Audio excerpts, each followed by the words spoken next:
Shalom, shalom. This is Brother Shalomah representing WFI Los Angeles. Mighty shalom to all of the Akim out there laboring for this word, pushing this truth in all sincerity, and looking to seal the elect, man, in hopes to be a part of that great number, man. Shalom to anybody else that's tuning in, any Akwathium out there that's tuning in, playing their respective roles in this truth. Shout out to the little ones, man, that's coming into this truth and not giving in to the peer pressure of their of their friends or what have you. So again, man, this is Brother Shalomah coming up with the WFILA. Just trying to give you a little quick breakdown. Not gonna be long-winded. Just want to go over light, dark sentences, slang words used in the Bible for those that are not familiar with the terminology that's often used in the Bible, man. Some people can slip up, on certain words and or go off of what somebody else said. We got to hang everything upon the scriptures, man. Everything upon the precepts, everything that was laid as a foundation unto us, man. You know what I'm saying? So without further ado, I'm gonna get into the lesson. Kind of going off of the spirit, so bear with me. I'm not able to find the precepts right off the back, man. So without further ado, we're gonna go ahead and go into Psalms chapter 78. Because a lot of our ancestors, man, if you new to the faith, you just coming into this thing, you're learning about your true history, man. You know what I'm saying? And within learning your true history, you'll come to find out that a lot of the men that are mentioned in the Bible often spoke in dark sentences, often spoke in wise sayings. You know what I'm saying? And then you eventually become conversant with these sayings and with these dark sentences. And Yahushua, who the world ignorantly calls Jesus Christ, was one of the people that often spoke in dark sentences. Right? So let's go ahead and get the book of Psalms chapter 78. And we're going to start off with verse 1.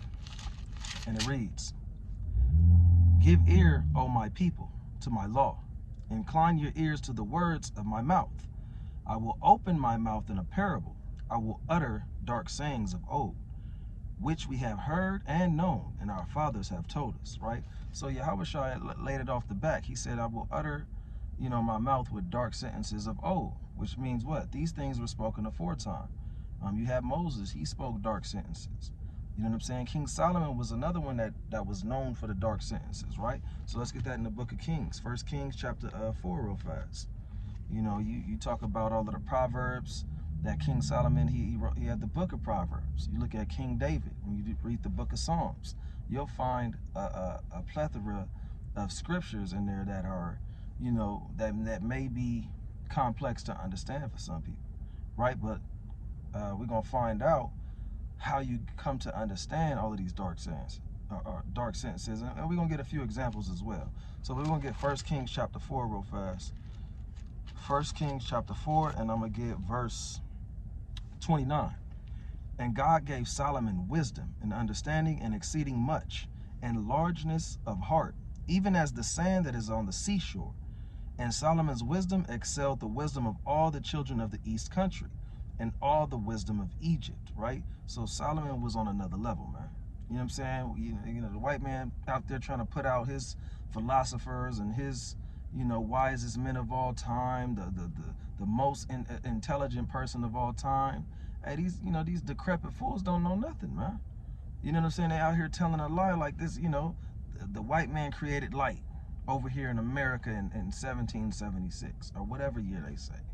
You know what I'm saying? But that's a damn lie. You know what I'm saying? But Solomon was the wisest person, upon this earth, man. Right? So I'm going to read that last verse one more time, verse 30.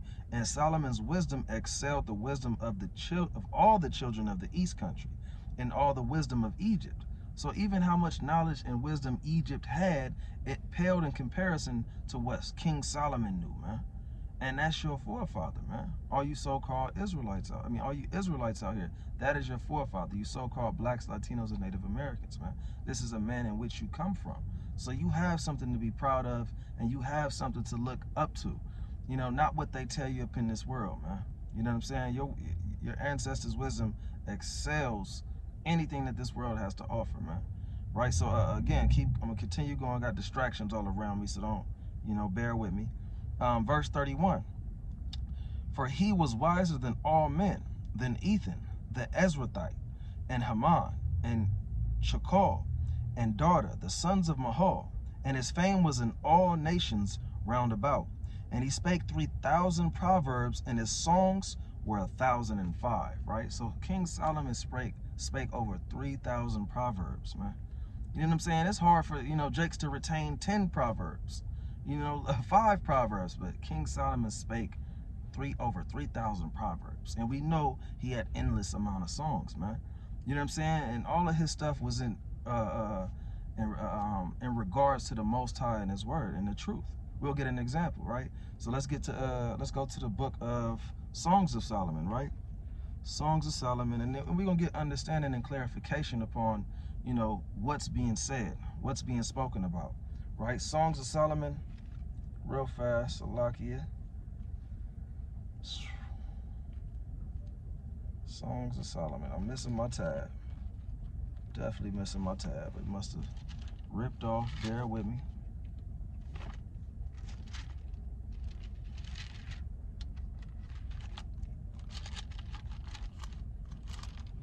Oh yeah, it did. All right, so Salakia. Songs of Solomon, chapter 8 and verse 1. That thou wert as my brother. Salakia. Oh, that thou wert as my brother, that sucked the breast of my mother. When I should find thee without, I would kiss thee, yet I should not be despised. Right? So now, the carnal person that's reading this and trying to comprehend, they're just going to look at it as, as a very weird scripture. Why would this man say to come and suck the breast of his mother? You know what I'm saying? That's wild if that's what you're thinking about as it pertains to this particular scripture. But Solomon is speaking a dark saying right here. He's and I'm gonna break it down through the spirit of the Most High, Yahweh Bashim Yahushai. I'm gonna read it again one more time. Verse 1. Wisdom of Solomon, chapter 8, Salakia. Songs of Solomon, chapter 8 and verse 1. Oh, that thou wert as my brother, that sucked the breast of my mother. When I should find thee without, I would kiss thee, yet I should not be despised. So right here, he's talking about the truth. He's talking about wisdom, right? Because the Bible tells us that wisdom is as a mother unto us, right? And let's get that out of the book of Wisdom of Solomon, chapter 7, real fast. So let's get that in Wisdom of Solomon, chapter 7, just to prove that point, that wisdom is referenced as being a mother unto us, right? And as wisdom being the mother, and its truth for us, we look at our brothers and sisters in this thing as siblings. You know what I'm saying? So you would want, your fellow brother or your fellow sister to come and take in the knowledge, right? Take in the wisdom, take in the understanding of this truth, right? And that's what we're doing. We're trying to go out there and seal the elect and bring people back into the heritage, right? So we're going to get a few precepts to show you what that milk represents, right? And also, but first for right now, Wisdom of Solomon, chapter 7, and verse number, I'm going to start a little earlier. Verse 8, when you read chapter 7 in Wisdom of Solomon, for the most part, is going into wisdom, right? And actually, I'll start a little earlier. Verse 7, Wisdom of Solomon 7 and verse 7. Wherefore I prayed, and understanding was given me. I called upon God, Salakia. I called upon God, Salakia, bear with me. Verse 7 from the top. Wherefore I prayed, and understanding was given me. I called upon the Most High, and the spirit of wisdom came to me. I preferred her before scepters and thrones, and esteemed riches nothing in comparison of her. So even right here, wisdom is being referred to as a her. You know what I'm saying? It's being referred to as a female. You know what I'm saying? So now, I'm going to keep reading. Verse 9, neither compared I unto her any precious stone, because all gold in respect of her is as a little sand, and silver shall be counted as clay before her. So all of these things that is put in on a pedestal in the world, Solomon said that wisdom is above all of these things, man. How many Jakes would give up their gold chains, their gold necklaces? You know what I'm saying? All these women giving up all their costly apparel just for some wisdom, man. Just to understand some dark sentences. I don't know a lot of people that would do that, man. You know what I'm saying? So I'm going to continue, though. It says, verse 10, I loved her above health and beauty, and chose to have her instead of light. For the light that cometh from her never goeth out. All good things together came to me with her, and innumerable riches in her hands, and I rejoiced in them all, because wisdom goeth before them. And I knew not that she was as Salakia, and I knew not that she was the mother of them. Right? So wisdom represents the mother of us all, man. And with that wisdom, you know, like you talk about in St. John chapter 3, we got to be born again into this truth. You know what I'm saying? You know, when you're born into this world, you're not coming out the gate just sprinting. You're not coming out the gate just eating steak, man. You're not doing none of those things, right? You got to take baby steps, man. You got to suck on the milk. So when it goes back to Songs of Solomon chapter 8 and verse 1, when he said, "Oh thou Salakia, oh that thou wert my brother," and Salakia, I'm paraphrasing, you know, to come suck the breast of my mother. And it's referring to you being born again into this thing, man, into this truth, right? So let's get there right quick. Isaiah chapter 28, and I'm going to start rifling off of these precepts, and I'm going to get some more examples because I didn't want to go too long on this lesson. And in the future, Most High will, I'll be able to go deeper into dark sentences and sayings that are mentioned in the scripts. So Isaiah chapter 28 real fast, and we're going to get verse number 9. Whom shall he teach knowledge, and whom shall he make to understand doctrine? Them that are weaned from the milk and drawn from the breast. Right? So in order to understand knowledge, in order to be taught doctrine, you got to be weaned from the milk. You know, and it said you have to be drawn from the breast, man. So you have to, like a baby, you have to receive milk from the mother. Right? That's the natural order of an infant child, man, to receive milk from their mother, right? So, and you don't want the milk, you know, out the can, man. You don't want the damn infant milk. You want that natural milk that came from your damn moms, man, right? So, and likewise, when it comes to this truth, you don't want the wisdom of this world. You want the wisdom that the Most High can give you, man, right? Because that you would want you'd esteem that above everything else. And like Solomon, we read in the previous book, you know, if you have that wisdom, you can get all the riches, man. You can have all of the nice things, you know. But you can not have the wisdom and accumulate those things and lose it all at the same time. But if you have that wisdom, you know, to back you up, no matter what position the Most High puts you in, you know, you'll never be, you know, in a bad place, man, in a bad space, right? So I'm gonna continue Isaiah chapter 28 verse 9 again from the top. Whom shall he teach knowledge, and whom shall he make to understand doctrine? Them that are weaned from the milk and drawn from the breast. For precept must be upon precept, precept upon precept, line upon line, here a little and there a little, right? So we're gonna get some more precepts and going line upon line to show you that milk represents that wisdom, right?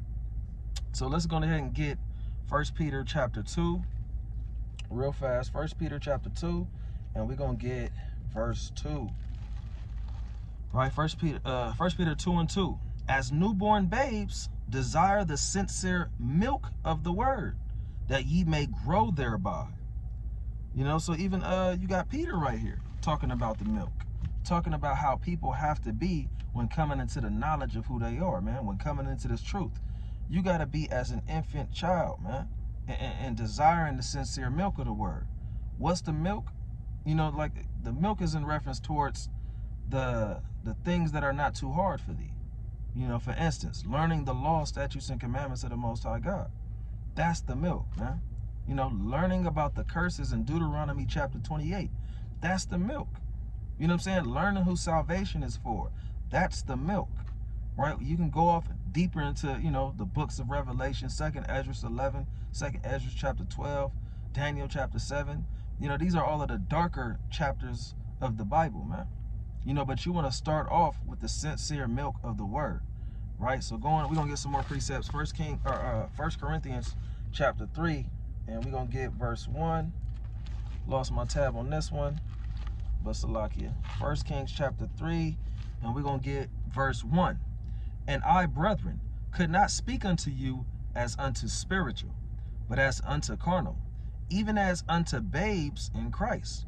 I have fed you with milk, and not with meat. For hitherto you were not able to bear it, neither yet now are ye able. Right? So even Paul is going into teaching people the milk of the word first. You know, when an infant child is born, you're not giving them steak right away. You're not feeding them a full course meal. You're giving them milk. Made mention of it earlier.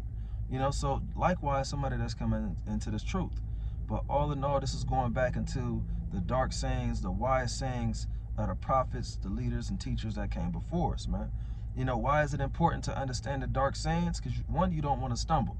Two, this is what our ancestors did, right? Let's get the book of Sirach right quick. Sirach chapter 39.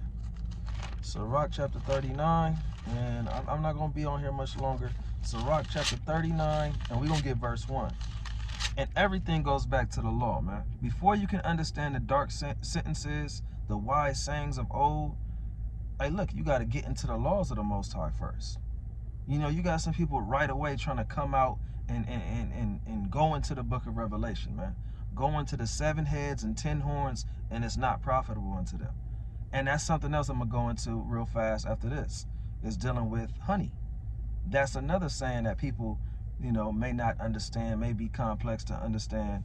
But right here, real fast in the book of Sirach, chapter 39 and verse 1, and it reads, But he that giveth his mind to the law of the Most High, and is occupied in the meditation thereof, will seek out the wisdom of all the ancient, and be occupied in prophecies.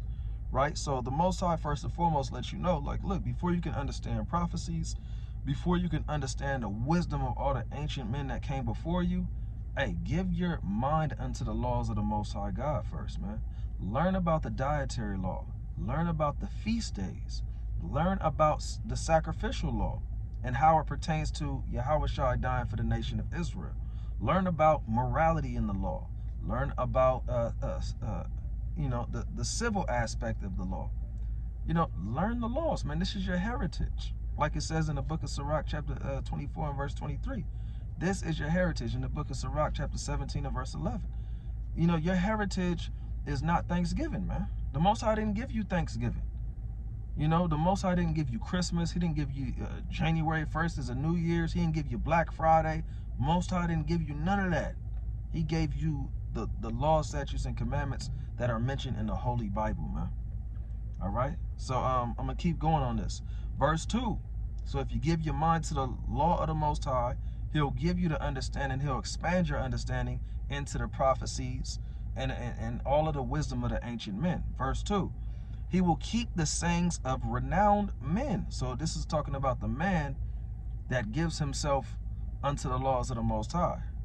Eventually, you're going to keep the sayings of renowned men. Things are going to pop back in your mind about what Mattathias said in First Maccabees chapter 2 to his sons.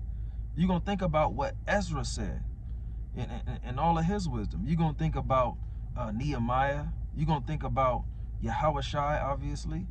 You're going to think about all these mighty men that, you know, gave, you know, wise sentences, understanding, encouraging their people, inspiring their people, right, to continue in the faith, right? Verse 2 again, he will keep the sayings of the renowned men, and where subtle parables are, he will be there also. He will seek out the secrets of grave sentences and be conversant in dark parables, right? So it's going to be like a second language to you to understand dark parables. You know what I'm saying? When you look at Joseph, you know, he was able to tell visions and you know, interpret dreams, but as did Daniel, right? And I'm going to get that real fast. I'm going to hold this and I'm going to get Daniel chapter 5 real fast. The book of Daniel chapter 5, I believe, and verse 12. Right, because Daniel had to, you know, give out wise or give the understanding of wise sentences and parables and visions and, you know, dreams in the midst of affliction, right? It's the book of Daniel chapter 5 in verse number 12. And it reads, For as much as an excellent spirit and knowledge and understanding, interpreting of dreams and showing of hard sentences and dissolving of doubts were found in the same Daniel, whom the king named Belteshazzar, now let Daniel be called, and he will show the interpretation, man. So the Most High allowed Daniel to be one who can give the interpretation, and it said of hard sentences, man. You know, you go back to what is that? First Ezra, chapter 4. I believe it was chapter 4, where it talks about and I'm paraphrasing, loosely paraphrasing. I'm not gonna go to it, but it talks about I believe it was a king who had, I believe, 2 men come up to try to say what was the, man, I'm gonna have to get back to it, but he was trying to basically say, you know what, I may as well get it. I'm not even gonna butcher it like that, right? So I'm gonna get it real fast. First Ezra, and this was light in comparison to the other things, but this is First Ezra chapter 4, right? And I'm gonna start at,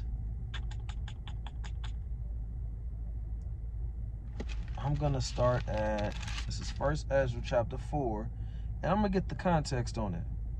And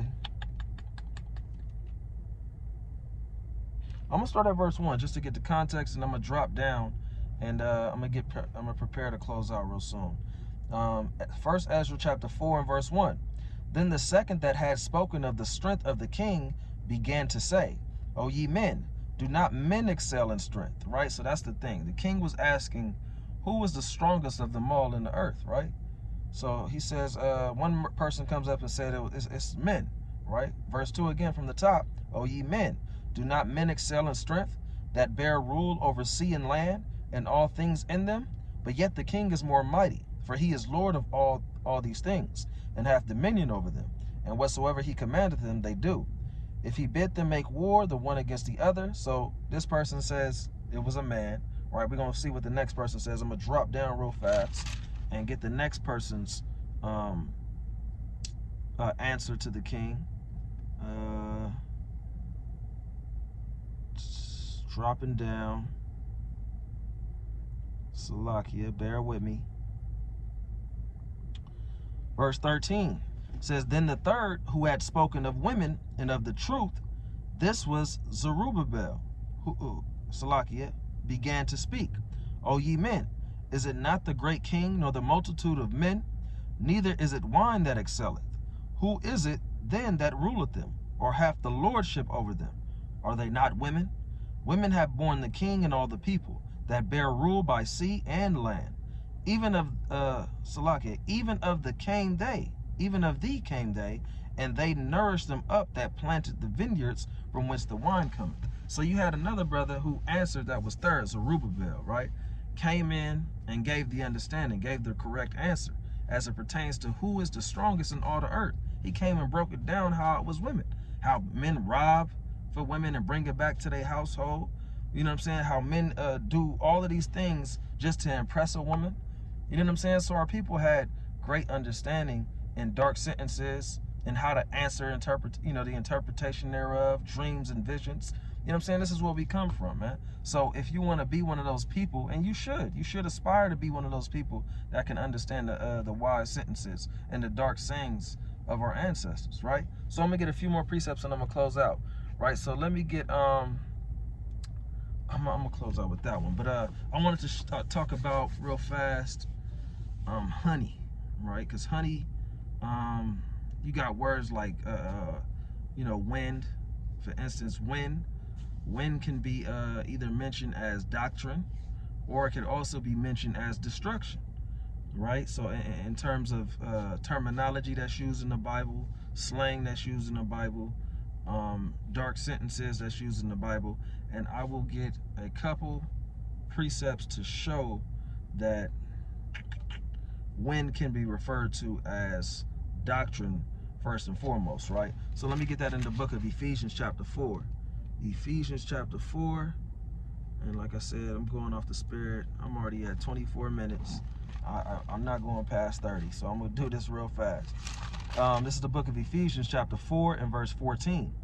That we henceforth be no more children, tossed to and fro, and carried about with every wind of doctrine, by the sleight of men and cunning craftiness, whereby they lie in wait to deceive, right? So, a lot of people can be deceived through doctrine, right? And that doctrine right here is it says by every wind of doctrine. Some people getting tossed to and fro by the wind of 5%er. Some people getting tossed to and fro by Nuwabian. Some people getting tossed by the wind of 7-day Adventists, getting tossed by the wind of the witchcraft of West Africa. You know what I'm saying? A lot of people getting tossed to and fro by the wind of, the wind of men, the wind of doctrine. And a lot of the stuff that we hear today is not new, right? Like it says, let's get the book of Job real fast. The book of Job, chapter 15. We'll get the book of Job, chapter 15, and I'm going to start at verse 1. Then answered Eliphaz the Temanite and said, should a wise man utter vain knowledge and fill his belly with the east wind? Right? So it says that, a person can fill his belly with the east wind, right? What is the east wind representation of? All of the doctrines that came from the east. A lot of the stuff that's out here today, that's presently here in Babylon the Great, and that's all throughout the earth right now. These are, not new understandings and doctrines of men. These things have been here from the beginning, man. So you don't want to fill your belly with the east wind, man. You want to, you want to fill your belly, which is going into your mind. You want to fill your mind with the knowledge of the Most High God, because with that you can't go wrong, right? So one more precept on that, and I'm not gonna go too deep into it, but Sirach chapter 5, when you get to the likes of like Jeremiah, I believe chapter 50 and chapter 51, it talks about wind as being destruction. It talks about a people coming from the north, right, and putting Babylon to flight, destroying Babylon. Salaki. So this is Sirach chapter 5 and verse 9. Winnow not with every wind, and go not into every way, for so doeth the sinner that hath a double tongue. Right? So the man that's tossed to and fro about with every wind of doctrine, the scripture just made it plain in Sirach chapter 5 and verse 9. I'll read it again. Winnow not with every wind, and go not into every way, for so doeth the sinner that hath a double tongue. So doeth the sinner that hath a double tongue, that's going from this doctrine to that doctrine, to this understanding to that understanding. One day he's with, the Egyptologists. The next day he's in Islam, man. You know what I'm saying? Fighting, he's all over the place, right? So that lets you know that the word wind can be referred to as doctrine, as well as destruction, right? We didn't go into that though. But another one, let's go into real fast. Let's go into honey, right? Honey can be referred to as knowledge, right? Honey can be referred to as knowledge. And let's go ahead and go to real fast. I'm trying to think. I'm thinking of quite a few precepts, man, but I don't think this is what I wanted to start off with. But you know what? Let's see real fast.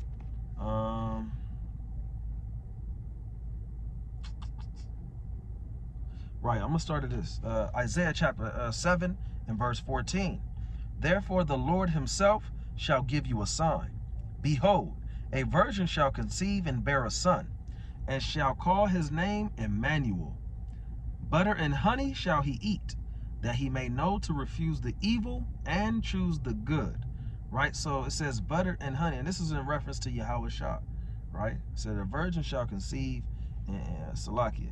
The Lord himself shall give you a sign. Behold, a virgin shall conceive and bear a son, and shall call his name Emmanuel, meaning God be with us. That's what the word Emmanuel means, right? Or the name Emmanuel means, right? So reading verse 15, it says, butter and honey shall he eat, that he may know to refuse the evil and choose the good.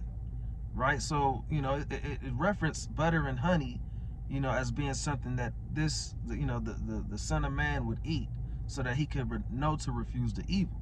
So what does this butter and honey represent, right?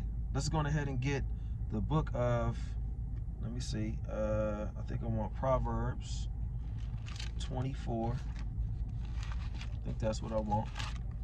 It's been a while since I went to this precept. It's the book of Proverbs chapter 24 and verse 13, and it reads, my son, eat thou honey, because it is good, and the honeycomb, which is sweet to thy taste. So shall the knowledge of wisdom be unto thy soul. everything cool. Okay. Alright, I'm already at the 30-minute mark. But all praises to the Most High God. I'm going to read it again from the top. Proverbs chapter 24 and verse 13. My son, eat thou honey, because it is good, and the honeycomb, which is sweet to thy taste. So shall the knowledge of wisdom be unto thy soul. When thou hast found it, then there shall be a reward, and thy expectation shall not be cut off. So it says, to eat the honey, because it shall be sweet to thy taste. So shall the knowledge of wisdom be unto thy soul. So that honey represents knowledge. You know what I'm saying? That honey represents that understanding and that wisdom. So when you're taking in all this honey, you got to understand, that you're taking in the wisdom of the Most High, right? And I believe there's some other precepts. Let me see right quick. It's one right next to it, but let me see if I can find this other one. Salakia. This ain't the one right here. Yeah, let me get this one in Ezekiel real fast. Ezekiel chapter 3.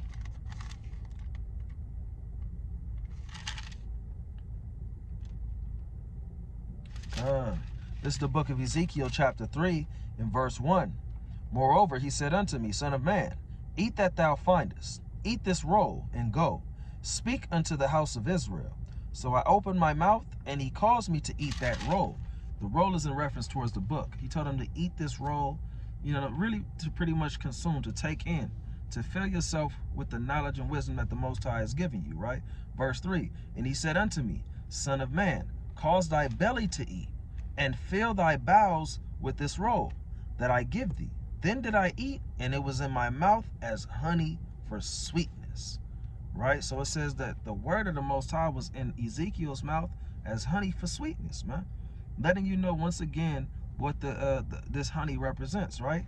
So I'm going to get another precept real fast. I'm going to get the book of... man, it's a lot, actually. It is a lot. Boy, it's a lot.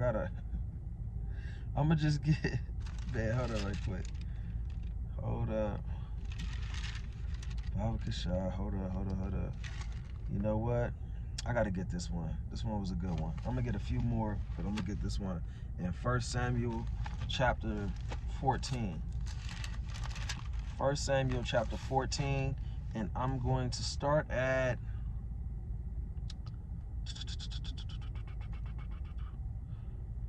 Boy, I'm going to get to the point on this one, man. This is 1 Samuel chapter 14. So Israel was going to war, I believe, against the Philistines at this time. King Saul was leading the charge of Israel going to war, and something took place. They made an oath unto the Most High, but one brother wasn't there when the oath was being made with the Most High, right? So watch this real fast. This is 1 Samuel chapter 14 and verse 25. And all they of the land came to a wood, and there was honey upon the ground. And when the people were coming to the wood, behold, the honey dropped, but no man put his hand to his mouth, for the people feared the oath, right? So they had made an oath not to eat anything until, I believe, sundown at this time, right? But watch this, verse 27. But Jonathan heard not when his father charged the people with the oath. Wherefore he put forth the end of the rod that was in his hand, and dipped it in an honeycomb, and put his hand to his mouth, and his eyes were enlightened. Right? So that enlightenment, the honey, is really symbolic. You gotta read between the lines on this one. It said that the honey enlightened his eyes. You see what I'm saying? So I think that's where I wanted to stop at with that one, right? So, but nonetheless, the honey enlightened his eyes, right? And I'm gonna get just a couple more on honey real fast, Baba Kashah. Salakia, hold on. This is the book of Proverbs, chapter 25 and verse 25 and verse 16. Hast thou found honey? Eat so much as is sufficient for thee, lest thou be filled therewith and vomited. Right? So you can vomit up honey. In real life, if you eat too much honey, you can vomit it up. Likewise, if you take in too much wisdom. You know what I'm saying? You can have an overkill on just information, and you just get all frustrated, and you shut down, man. Your body shut down. So you don't want to take in too much. You want to, do as what is sufficient unto thee. You know, some people are good with taking in a lot of information. Most people aren't. Just tons of information. Like, for instance, the Hebrews to Negroes documentary, if anybody's seen it. You know what I'm saying? The brother brought out so much information. Look, you got to have a pen and a pad to take down a lot of that stuff, to be able to retain that information. You know what I'm saying? So likewise, taking in this wisdom and understanding, man. But I've been in here too long, so let me drop down real fast, though, because it is another precept, I believe, on this. Is it another one in this chapter?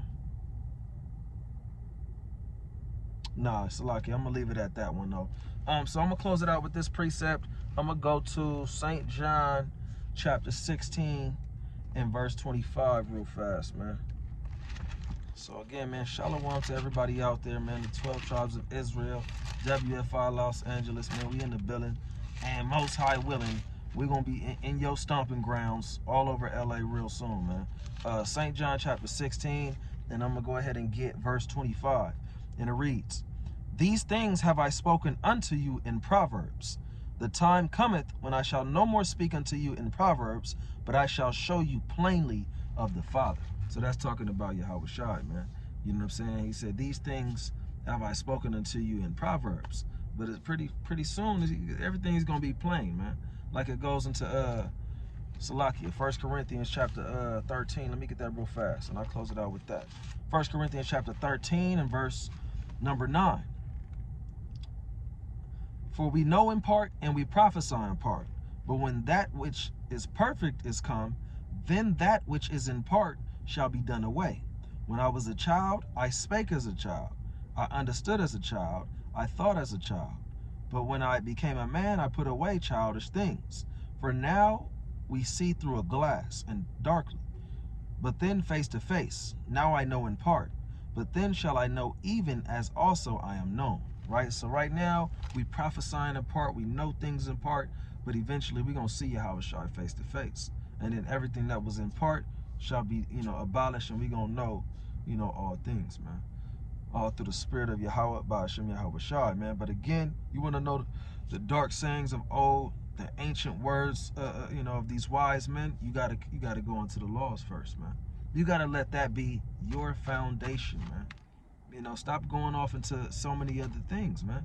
Learning, the getting the milk of the word first is most important, man. You gotta build you a strong foundation, right? So I'm gonna leave it at that, man. I'm gonna say shalom to the 12, man, and Kwam Yasharala.